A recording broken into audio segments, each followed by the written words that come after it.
right. Good morning, everybody. Today is Wednesday, September 27th, 2017. And this is Before the First Cup with Jules here on UCY.TV. Happy Wednesday, everyone. It is a beautiful 72 degrees with blue skies, sun shining, a little bit of humidity here in upstate New York. So where do we leave off yesterday? We titled the show Made in Internet. Megabots, DNA nanobots, DARPA city sensors, and the Internet of Things. We looked at some pretty insane things, talking about DNA nanobots in your body, being able to pick up little molecules and walk them around, including bits of DNA. We also looked at DARPA's new sensor project to be able to make these little sensors that don't need any external power source, that can use ambient piezoelectric vibrations, or actually I think in this case it was ambient infrared heat, to be able to come out of sleep mode and then turn itself on and run without any type of intervention. We also looked at some of the crazy things that I don't remember who had that. It was Amazon. Amazon Glass had this new, it was like Google Glass, but even better because it used bone conduction for sound to be able to vibrate. And I thought it was actually using the bones in your body. Almost. It was using the bones in your ears to be able to vibrate them and make you hear them without any sound whatsoever. Technology is moving along at a pace that it is very difficult to keep up with. And this morning, I saw a couple stories about CRISPR that really brought my attention back. We haven't talked about CRISPR in a while, but we have been for the last couple of years. CRISPR from Georgie Porgy Church and Jennifer Doudna, and they're still having patent disputes over who actually owns the technology. But we've seen CRISPR in a lot of different places. They are working on CRISPRing embryos. Remember, that was all approved, as long as they don't let them grow beyond a certain amount of time. Not only in China, they've done it a few times with humans, but in the UK and the US as well. There was a story that came out yesterday or the day before that made me go, look at how they're trying to sell this to the public. CRISPR may allow us to choose the color of butterflies' wings. So it's not a scary technology. Don't worry about it. This won't become a weapon of mass destruction at some point, like Clapper had raised a concern in front of one of the military establishments. No, we can just change butterfly wing color. Look at how pretty CRISPR is. Only nature can paint the gorgeous colors and patterns on a butterfly's wings, but scientists say that now they have mastered the first steps and hope in time to control the entire coloring system, making it possible to design living butterfly wings. So don't worry about people changing eye color or hair color in their children. We can design our own butterflies for your next wedding. The pattern and coloring on butterflies' wings are governed by a suite of genes, and this new CRISPR-Cas9 gene editing technique now makes it much easier to figure out what a gene does by deleting it and seeing what happens. We've read a lot about that, how they've been going through different bacteria. Georgie Porgy Church was one of the first to go through all of the E. coli bacteria to turn things on and off to see what they do as part of a discovery process and mad experimentation. Well, this group was led by Linlin Zhang and Robert D. Reed of Cornell University, which is one of the places that they've been experimenting with genetically modified insects. And they have found that a gene called optics has a remarkable role. It controls all of the color in a butterfly's wing. And when optics is deleted from the Gulf fritillari's eggs, the resulting adult butterflies, which are mostly deep brown, wear a ghostly black and silver livery.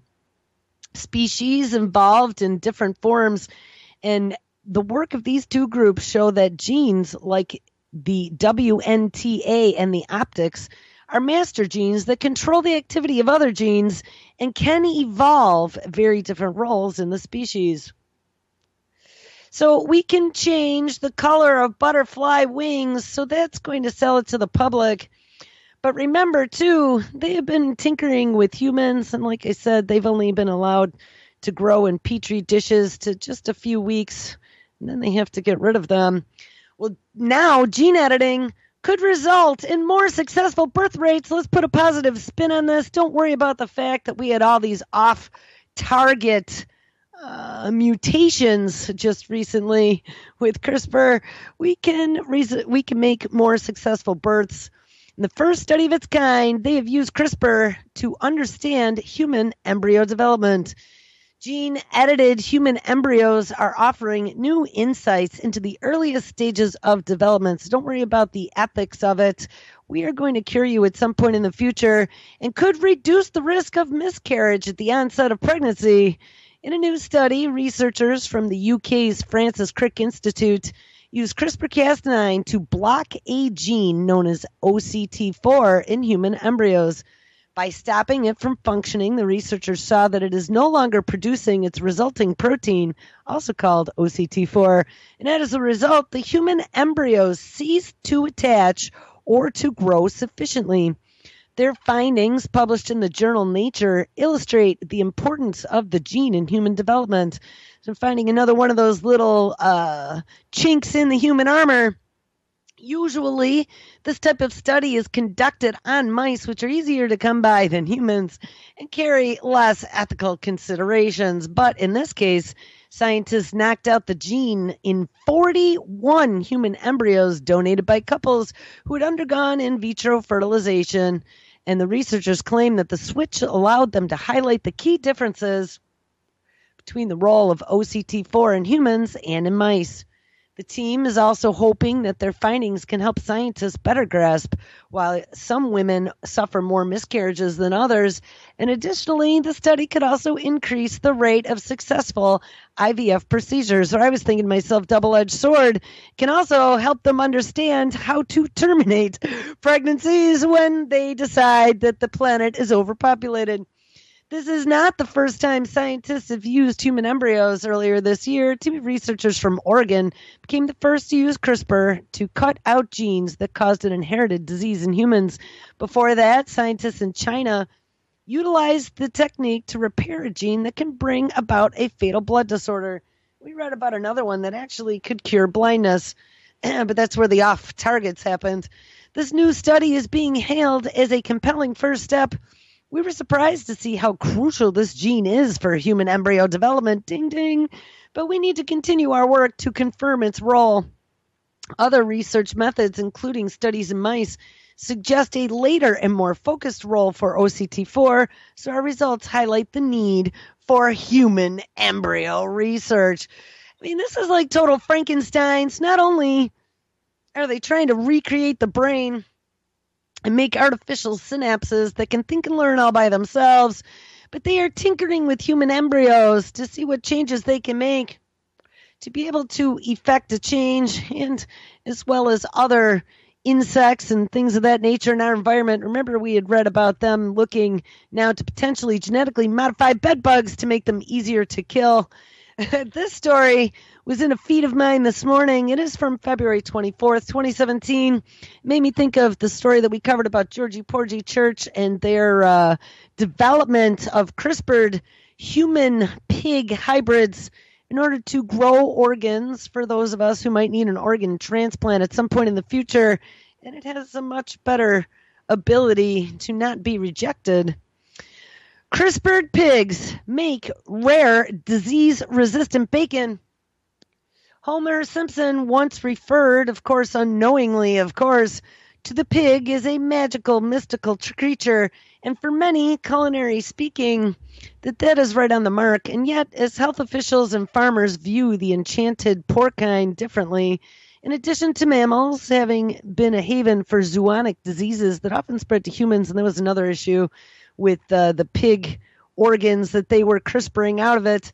Viral infections in pigs cost the swine industry billions of dollars in lost product every year. Creating animals that are genetically resistant to various viruses would not only save money, but could also provide a greater means to protect the population from potentially epidemic diseases such as influenza. Now, we had postulated at the time when we were first reading about the CRISPR pigs and growing organs for humans, and the fact that they were able to CRISPR out the potential for zoonotic diseases, what were they going to do with the rest of that pig after they harvested the organs? I couldn't imagine that they would just burn it or throw it out. And then we found out that I think it was Smithfield had picked up on that technology and were part of the experiment. And Smithfield, of course, is now a Chinese company as well. And I kind of raised an eyebrow at that, going, I don't see them getting rid of the rest of the CRISPR pigs. It's probably going to somehow slink its way into the food supply. Well, it seems that at least the technology has. And remember, CRISPRing is not genetic modification. So now a team of investigators from the University of Edinburgh and the biotech company Genus have used the genome editing tool CRISPR-Cas9 to engineer pigs that are potentially resistant to porcine reproductive and respiratory syndrome, which causes severe breathing problems in young pigs and breeding failures in pregnant females. The finding from the study was published recently in PLOS One. Is an article entitled Precision Engineering for PRRSV Resistance in Pigs, Macrophages from Genome-Edited Pigs Lacking CD163, SRCR5 domain are fully resistant to both PRRSV, which is that respiratory and reproductive syndrome genotypes, while maintaining their biological function, and that would be as pigs. Genome editing offers opportunities to boost food security, ding, ding, by reducing waste and losses from infectious disease, as well as improving animal welfare by reducing the burden of disease, explains senior study investigator Alan Archibald, PhD, head of the Division of Genetics and Genomics at the Roslin Institute within the University of Edinburgh. Our results have taken us closer to realizing these benefits and specifically addresses the most important infectious disease problem for the pig industry worldwide. Initial findings from the study reveal that cells from the engineered pigs are completely resistant to infection. Ding-a-ling-a-ling. I'm telling you, this is where this technology is headed. And the investigators say that the animals are otherwise healthy and that the gene edit should not affect their ability to fight off other infections.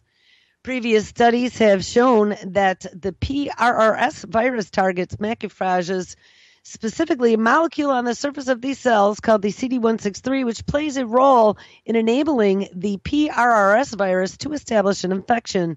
The investigators used CRISPR-Cas9 technique to cut out a small section of the CD163 gene in the pigs, and the tests using the edited cells from the pigs with the modified CD163 have confirmed that the genetic edit blocks the virus from being able to cause infection.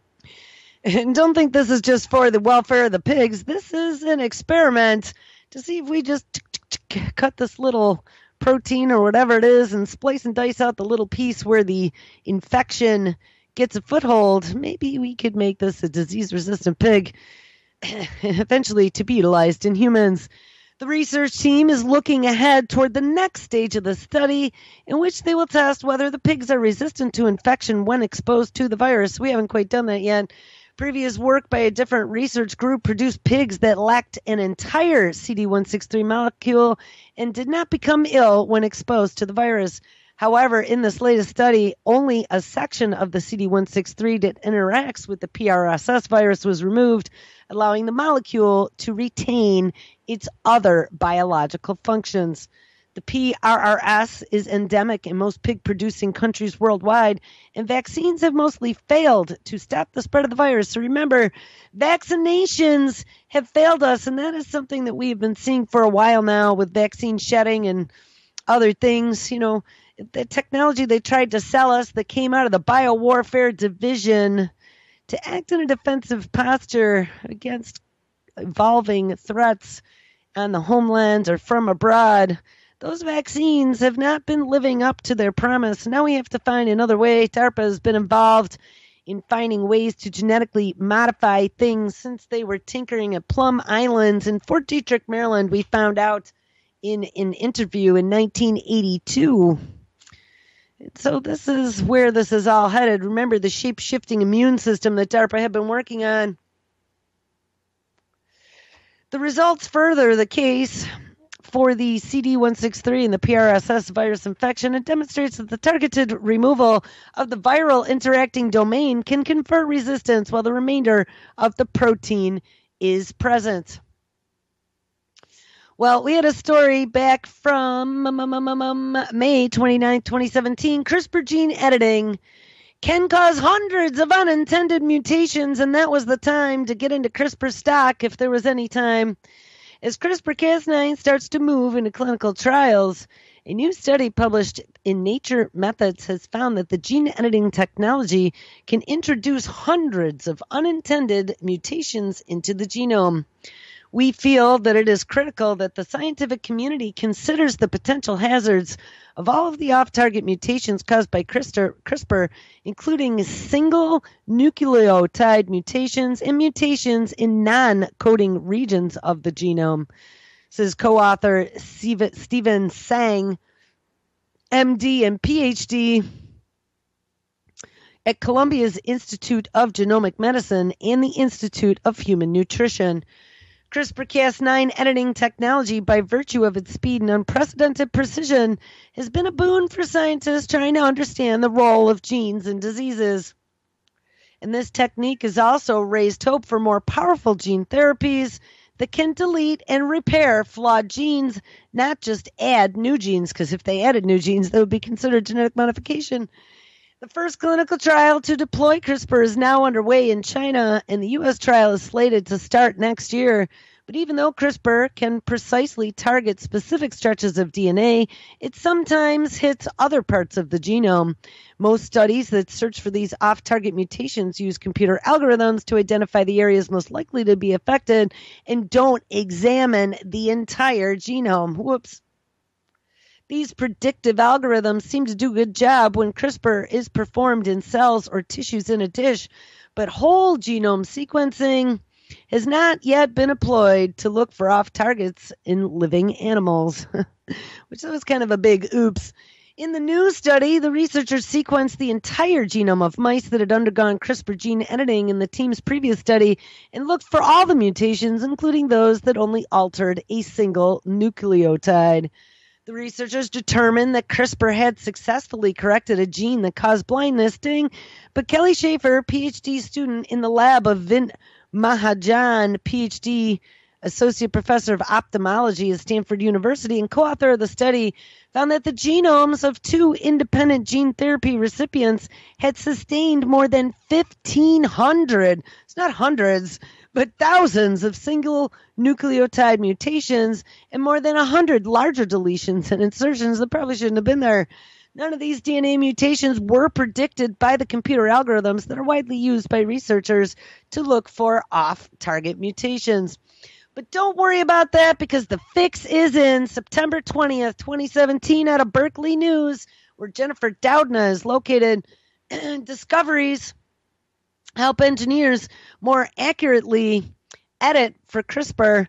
Scientists at the University of California, Berkeley, and at the Massachusetts General Hospital have identified a key region within the Cas9 protein that governs how accurately CRISPR-Cas9 homes in on a target DNA sequence. And they have tweaked it to produce hyper-accurate gene editors with the lowest level of off-target cutting to date. Well, phew, no need to worry then, just step right up. The protein domain the researchers identified is a master controller of DNA cutting, and it is an obvious target for re-engineering to improve the accuracy even further. And the researchers now are using this approach to help scientists customize variants of Cas9, which is the protein that binds and cuts DNA, to minimize the chance that the CRISPR-Cas9 will edit DNA at the wrong place. A consideration when doing gene therapy in live humans. Oh no, don't cut that one. One strategy to achieve the improved accuracy is to create mutations in the governing protein domain called the REC3 and to see which ones improve accuracy without impacting the efficiency of on-target cutting. We have found that even minor alterations in the REC3 domain of Cas9 affects the differential between on and off-target editing, which suggests that this is a domain that is an obvious candidate for in-depth mutagenesis to improve targeting specificity. And as an extension of this work, one could perform a more unbiased mutagenesis. Like, you gotta love that word, mutagenesis in humans intentionally. That means a mutation of the gene within the REC3, then the targeted mutations that we have made, says co-author Janice Chen, a graduate student in the lab of Jennifer Doudna, who co-invented CRISPR-Cas9. So I saw a story this morning out of Scientific American, and it will not let me get this whole story. It is locked unless I pay for it. But the title caught my attention. Can scientists convince the public to accept CRISPR and gene drives? And we've read about gene drives before. Billy Gates had doubled down on gene drives with wiping out mosquitoes to eradicate malaria. Bill Gates doubles his bet on wiping out mosquitoes with gene editing, and that would be turning CRISPR into a machine pretty much that goes through and hits an entire population to genetically modify them in one generation. Bill and Melinda Gates Foundation plans to double its sum of spending to create a mosquito-killing technology that relies on CRISPR gene editing. The technique, called a gene drive, is a way to spread traits through wild populations of animals, including humans, and its ability to alter nature is drawing opposition from some environmental groups. The Gates-funded project, called Target Malaria, is based at the Imperial College London. And that was Oxitec who was doing some of the work on that, and has been seeking to add instructions to the DNA of malaria mosquitoes that would cause them to become sterile. Oh, look at that. Again, more reproductive tinkering. It's got to make you wonder, if released in the wild, the gene drives could push these species to extinction. Spokesman Brian Callahan says that the Gates Foundation will give Target Malaria an additional $35 million, bringing Gates' total investment to $75 million, and that is the largest sum ever spent on gene drive technology. Scientists at the Imperial College and elsewhere first succeeded in installing gene drives in mosquitoes last year in 2015 in the research lab, setting off a global debate over whether the technology is safe enough to use. The new money will help Target Malaria explore the potential development of other constructs, as well as to start mapping out the next steps for biosafety. We found out there isn't much of that going on in the industry as a whole. Bioethics, there isn't much of that either. Community engagement and regulatory guidance, says Callahan. And of course, they are selling this as a green technology, not using pesticides, so communities are opening their arms. It is basically a lot of groundwork, and the Gates Foundation views the technology as a long shot that won't necessarily work, but if it does, could effectively end malaria. And Billy is sitting in this picture with an evil smile on his face and his hands laced together. The foundation previously said it has plans to have a gene drive approved for field use by 2029. Where? Oh, somewhere in Africa. Go for it, Billy. But Gates, the founder of Microsoft, offered a more enthusiastic prognostication in comments made this year, saying the technology might be ready in just 2 years. The gene drive works by spreading genetic instructions as animals mate. And for instance, if a drive causes only males to be born, a population would quickly crash as it runs out of females. So kind of like in China. It may also be possible to change mosquitoes so they are unable to transmit malaria, which is a significant cause of death in children in sub-Saharan Africa. In a report earlier in 2016, the National Academies of Sciences, Engineering, and Medicine in Washington said that gene drives were not yet ready for environmental release, but they laid out steps that should be taken to test them safely, recommendations that the Gates Foundation says that it will follow. And we have people like the Gates Foundation developing these technologies and wanting to release them in the big petri dish we call Earth. And they say that they'll follow the recommendations. Well, good on you, Billy. Genetic techniques for quote-unquote biocontrol have also caught the eye of conservationists as a way to kill off invasive species, including mosquitoes, rats, toads, or fish that take over an ecosystem and can drive local species to extinction. Over the weekend, during the World Congress of the International Union of Conservation of Nature in Hawaii, the nonprofit Island Conservation announced that it had started a project, and I saw they were doing this in New Zealand as well. They started a project to genetically engineer mice so that they only produce male offspring. The group believes that gene drives will be a way to wipe out invasive rodents off the island in archipelagos where they prey on birds and lizards. So other researchers, well, I guess rats could prey on birds. Other researchers hope to eradicate mosquitoes from Hawaii in order to save the island chain's remaining native birds, which are succumbing to an avian form of malaria. Other conservation groups, however, have circulated a petition in Hawaii calling for a moratorium on the idea. They worry that promoting gene drives as a conservation tool could pave the way for commercial use of gene drives to manage agricultural pests.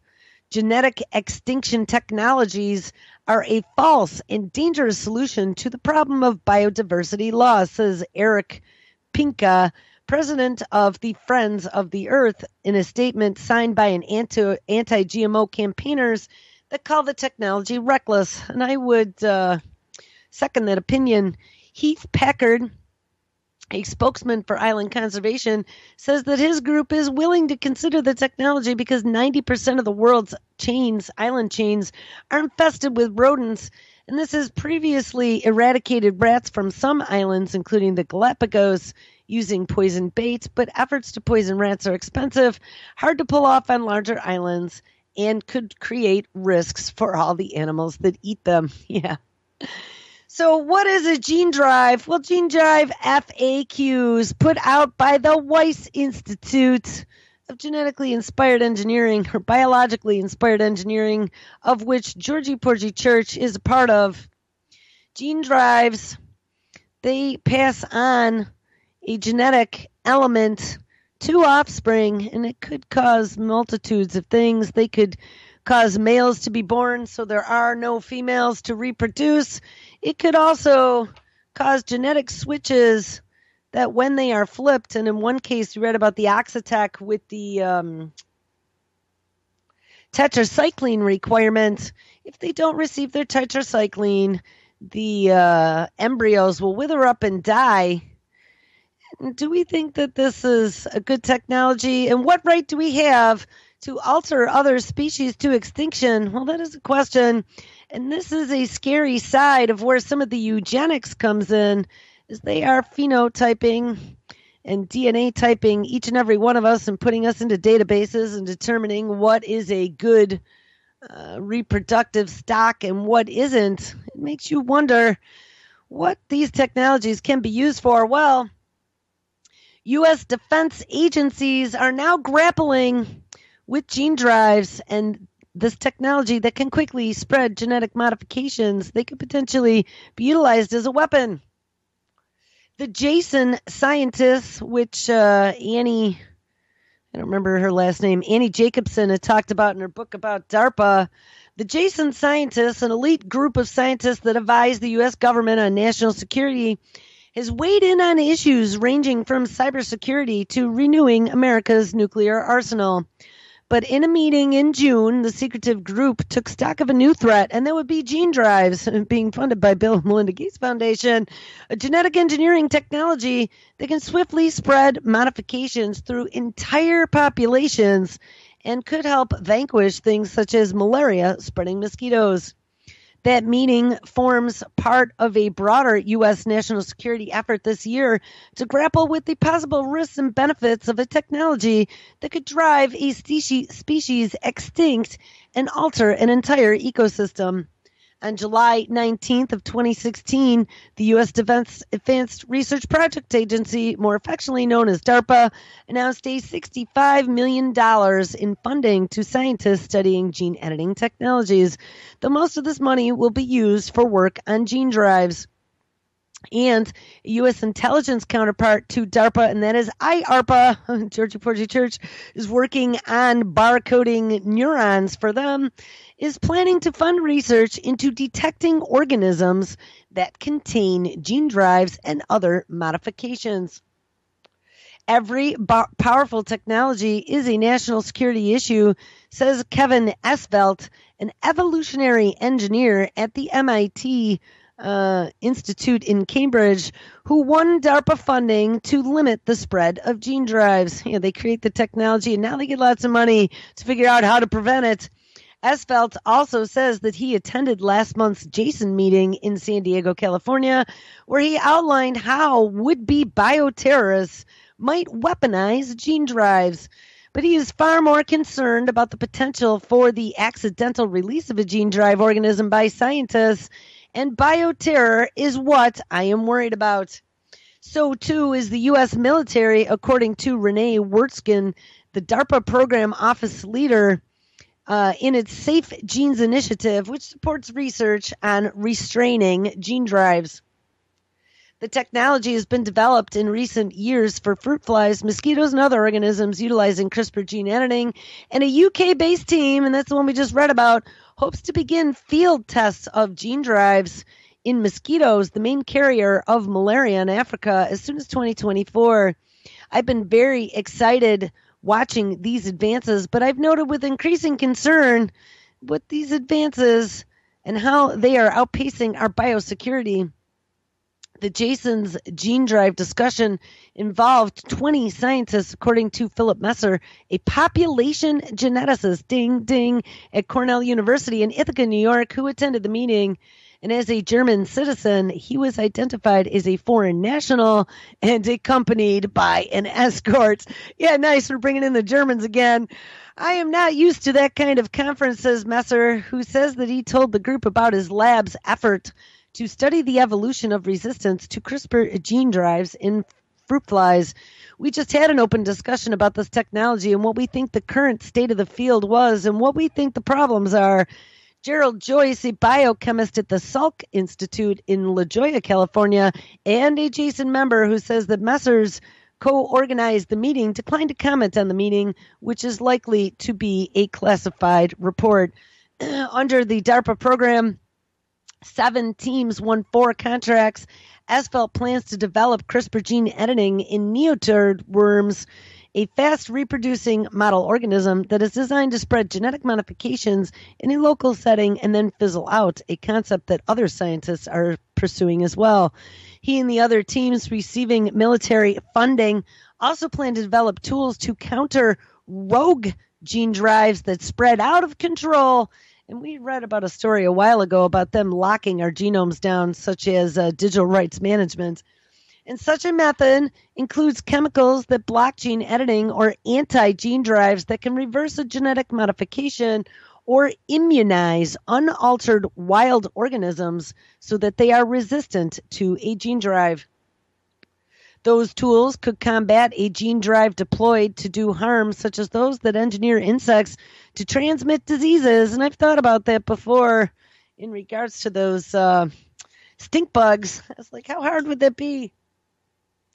They all supposedly arrived over here in a shipping crate from China. How hard would that be to genetically modify those stink bugs to release some sort of toxin?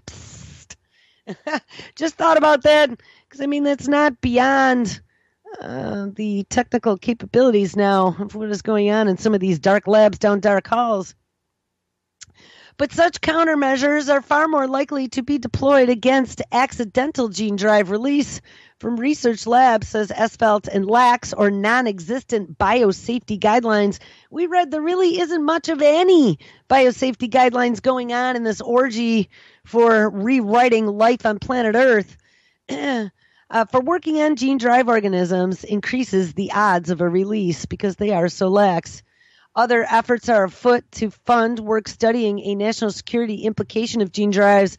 Next week, the Intelligence Advanced Research Projects Agency, more affectionately known as IARPA, which is part of the Office of the U.S. Director of National Intelligence, will hold a meeting about a planned funding program for detecting genetically modified organisms that are potentially harmful, including ones that contain gene drives. Now, let's follow this up with a story that Pigmine sent me this morning that actually kind of shocked me and got me on the CRISPR tangent. This was dated September 22nd, 2017, out of MIT Technology Review, under the subheading of Rewriting Life, 5 ways to get CRISPR into the body. Dun, dun, dun. Yes, they are working on it. You knew they were. Scientists are investigating a range of different delivery mechanisms for the gene editing tool CRISPR, from topical gels to skin grafts. The gene editing technology called CRISPR has the potential to treat and possibly cure any number of diseases. But in order for the DNA editing to happen inside of you, CRISPR needs to find its way to the right part of the body. So now it's not just DNA nanobots getting inside of you, it's CRISPR too, to modify you on the fly. That mostly means getting a DNA cutting protein called Cas9, normally found in bacteria such as E. coli, to work in your cells. And to do that, researchers are trying some surprising delivery techniques. Here are some of them. Number 1 would be gels and creams. Among the first attempts to use CRISPR in humans is a trial planned in China for treating what? Oh, a sexually transmitted disease. Oh, yes. The human papillomavirus, or HPV, the most common sexually transmitted infection. Most infections cause no symptoms and go away on their own, but left to persist, HPV can cause cervical or other cancers, or anal cancer in boys. The vaccine to prevent HPV is available, but there are no treatments for people who already have the virus. So now comes along Chinese researchers who are developing a gel that contains DNA coding for a CRISPR machinery. And this topical treatment is designed to inactivate the viral gene of HPV while leaving the DNA of healthy cells intact. The trial will enroll women with HPV infections, and they will receive the gel twice a week for 4 weeks, with the gel applied directly to the cervix. Yeah, what is that going to do? My God, this is complete and utter insanity. Now, number 2, if you don't want to get the CRISPR gel on your cervix, there is the drinkable or edible CRISPR, and we have talked about that previously before as well. Resistance to antibiotics is growing in the U.S. And remember, there was even an executive order by Obama to combat antibiotic-resistant bacteria. And it is growing in the U.S. and around the world, so much so that certain bacterial infections are becoming deadly and a national security concern. And as an alternative to traditional antibiotics, a CRISPR pill or drinkable liquid could be one of the new ways to fight these germs. Jan Peter von Pilkeren, and we read about him before, at the University of Wisconsin in Madison, along with startup companies like Eligo Bioscience and Locus Bioscience, are developing CRISPR therapies that tell harmful bacteria to make fatal cuts to its own DNA. The CRISPR mechanism would be a good bacteria, or like a probiotic that a person could swallow as a pill or a liquid. Unlike antibiotics, which kill both good and bad bacteria, a drinkable or edible CRISPR probiotic would be specific to a patient's bacterial infection, only killing harmful germs. Now, if you remember, there was a story about the Bill and Melinda Gates Foundation funding living therapeutics. This is out of MIT News, April 5th, 2016, reprogramming gut bacteria as living therapeutics. Daily doses of synthetic biotics developed at a startup called Synologic may sense and treat metabolic diseases. An MIT spin-out called Synologics is aiming to create a new class of medicines by reprogramming bacteria found in the gut as living therapeutics. Based on research by its co-founders, MIT professors Tim Liu and Jim Collins, Synologics creates a so-called synthetic biotics which senses and corrects metabolic abnormalities that underlie some major diseases and rare genetic disorders. Human intestines are filled with trillions of bacteria, collectively called your microbiota, that carry out vital health functions. Synologic synthetic biotics, which are capsules or liquid suspensions or other dosage forms that can be taken regularly, augment that microbiota with new metabolic capabilities or complement lost functionality in organs such as the liver. Over the past decade or so, the intricate connections between microbes in our bodies have become clearer and clearer. So let's start tinkering with them. And it is well known now that our bacteria that live in our gut have a major influence on human health, says Lou, an associate professor of electrical engineering and computer science and of biological engineering, as well as the head of MIT's synthetic biology group, who serves as scientific advisor for Synologics. We leverage that interface as a way for treating human disease. Last month, Synologic raised an additional $40 million in a venture capital and secured its first industry partnership with pharmaceutical giant AbbVie. For the partnership, Synologic will collaborate with AbbVie to develop synthetic biotics for the potential treatment of inflammatory bowel disease, which may include probiotic microbes programmed to detect intestinal inflammation and then to produce anti-inflammatory molecules or break down pro-inflammatory effectors. Two of Synologic's main drug candidates expect to enter clinical trials during the next 12 months, treating rare genetic metabolic disorders. One drug candidate is for treating urea cycle disorders, which is caused by an enzyme deficiency that leads to a buildup of toxic ammonia in the blood.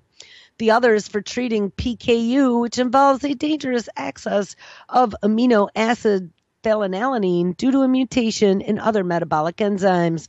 In both cases, Synologic's drug processes and flushes out toxic metabolites from the body.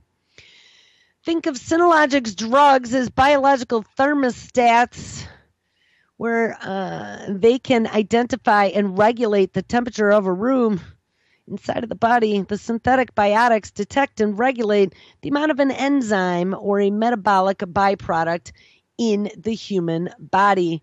Now, I came across a story that I didn't know about this before, getting back to edible and CRISPR. And this was another one that Pigmine dropped me this morning. This came out of New Scientist from 2002. This is a publication that I used to read out of the UK. We talked about Charles Arntzen in the past before and his development of edible vaccines, the vaccine banana, potato, tomato, and rice that he'd been tinkering with. Well, did you know that there was an edible HIV vaccine breakthrough in 2002? Maize, genetically modified to contain a key protein found on the surface of the monkey form of HIV, has been created by a U.S. company called Protogene, and we've talked about them before. They were the ones that had that unfortunate incident in Iowa. This development brings an edible, more effective HIV vaccine closer for people, says the U.S. National Institute of Health. The protein, which is the SIVGP120, is the simian form of a protein that will be used in an HIV vaccine trial on people in Thailand later in 2002. Researchers will inject a canary pox modified virus to contain HIV genes and then booster a shot of the SIVGP120. Both of the trial and the Protogene's SIV maize research is being funded by the National Institute of Health. But the injected HIV GP120 is not expected to provoke a strong immune response from the mucosal layers of the body where an ingested vaccine would. For AIDS, a mucosal vaccine is important in two respects, says Stuart Shapiro of the National Institute for Allergy and Infectious Diseases from the NIH. First, the HIV virus usually gets into the body through the mucosa, which is then either transmitted sexually or homosexually. So to have a good mucosal immune response is really important. Secondly, a mucosal vaccine is safer than an injectable vaccine in the developing world, where the needles get reused and are not sterilized properly. Sarah Schlinksinger, a research scientist at the International AIDS Vaccine Initiative in New York, says that Protogene's announcement is wonderful news, and the protein has been in short supply and hard to produce, so it is going to be very useful for vaccine science. So they're making an HIV vaccine in corn, or they were in 2002. The NIH asked Protogene to create maize, or corn, that expresses the simian form of the protein to assess the immune response in mice. We can then take it and feed it to monkeys in our lab and see not only if we get a response, but if that response is protective against SIV. The maize-based source of HIV would have advantages beyond the possibility of producing large amounts of cheap vaccine in an edible format. It would be very stable. It could be dried and stored for long periods of time and safely shipped. And oops, it could accidentally find its way into the food supply. Well, let's take a look at that one. This is out of gmwatch.org. And this is that same year, November 15th, 2002. Protogene officials may face jail. Contamination could be AIDS vaccine or a blood thickener. Protogene officials may face jail time. U.S. food makers urge a ban on food crops for medicine. Protogene officials may face jail time, and biopharmaceutical contamination could be AIDS vaccine or blood thickener.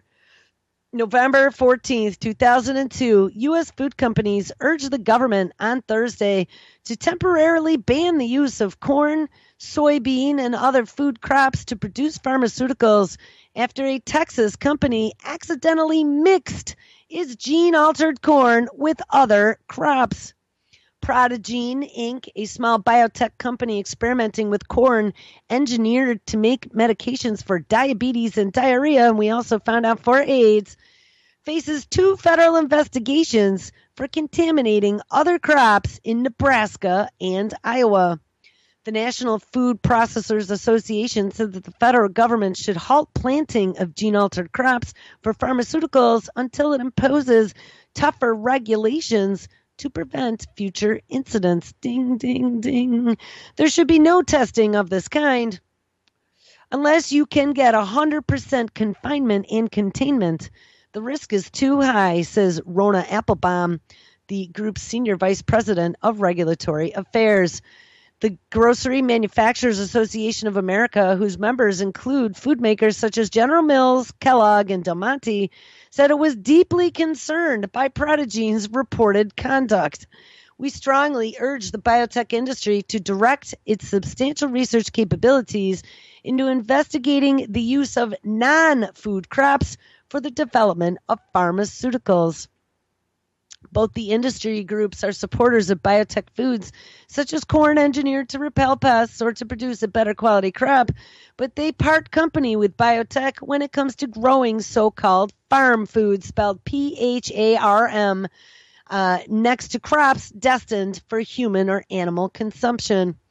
Environmental groups in many European nations take a different view. They oppose all biotech plants, contending that not enough is yet known about their long-term safety in humans. Although unwanted corn often sprouts in soybean fields, Protogene failed to pull out its biocorn in Nebraska and removed it too late in Iowa, according to the U.S. Agriculture Department. As a result, Protogene was ordered to destroy 155 acres of corn in Iowa and may have to buy 500,000 bushels of soybeans quarantined in Nebraska because of potential contamination. These incidences reaffirmed the Grocery Manufacturers Association's concerns about the use of food crops for the development of plant-made pharmaceuticals. And I remember we had read that they had just kind of scaled back to things such as tobacco, where they could genetically modify them to make medications in the United States. Bo Miller, biotechnology director for Dow Chemical, says that the company planted its first pharmaceutical crop in the U.S. Southwest only this year, and next year Dow will closely monitor the field for any stray plants. So Dow is doing it too. Miller did not disclose how many acres were planted with Dow's experimental pharma-based corn, and the company said that it plans to take extraordinary measures to control corn pollen, including mile-wide buffer zones covering plants with special screens and timing the plant of a field so it is not fertile at the same time as neighboring crops. Planting in the U.S. Southwest has been our business model from the beginning, says Dow, and only about 300 acres throughout the United States was planted with pharma crops this year, according to the industry. Last month, the Biotechnology Industry Organization announced that its members would follow new voluntary guidelines to grow plant-produced pharmaceuticals outside of the Midwest and the Plain States. So how does that leave you feeling? So it's just a voluntary, I don't know what you want to call it, condition. Be careful out there. So we read a story back, I don't know. I'll have to find it again. I think this one was maybe the beginning of this year, April 17th, 2017.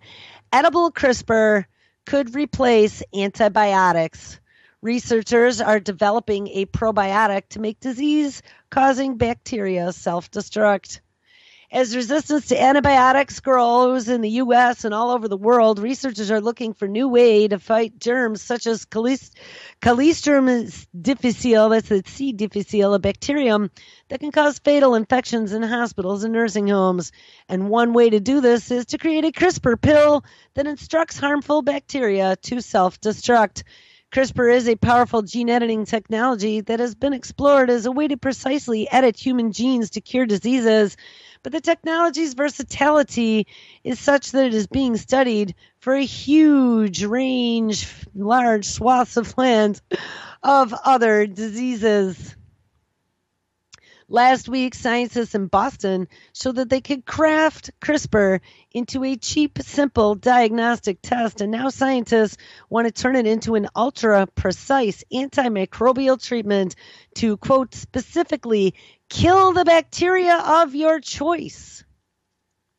How wonderful is that, says food scientist Jan Peter Van Pilkerson of the University of Wisconsin at Madison.